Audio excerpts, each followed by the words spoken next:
Sabi ni Atty. Panelo, illegal. Illegal. Alam mo to, abogado ka.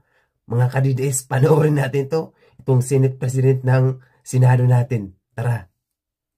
Kita, Chis, ha? Abogado ka, presidente ka ng Senado. Mali yung mga sinasabi mo. Correct. Hindi mag-a-apply yung mga sinasabi mo na kung ang krimen, ang demanda ay heinous crime, pwedeng arrestuin. Hindi ka po pwedeng arrestuin kahit na minor, heinous, whatever, kind of crime. Kasi nga Correct. yung warrant of arrest is illegal. Ano ka ba? Abogado ka eh. Ang problema siya, sumasama ka. Dati-dati, hallelujah ka. Buong puri mo kay presidente. Sama ka na sama sa mga biyahe namin. Pagkatapos ngayon, wala kang ginagawa. Kasama na rin po yung mga sinasabing magagaling na mga senador dati. Nako, ayan si Ping Lacson. Palaging gusto niya pakita na siya ay matuwid. O, matuwid ka pala eh. Bakit hindi ka nagsasalita laban sa illegal na pag-aaresto at pag-kidnap kay Presidente Duterte? Ikaw din. O, isa pa ito. Ito, traidor ito.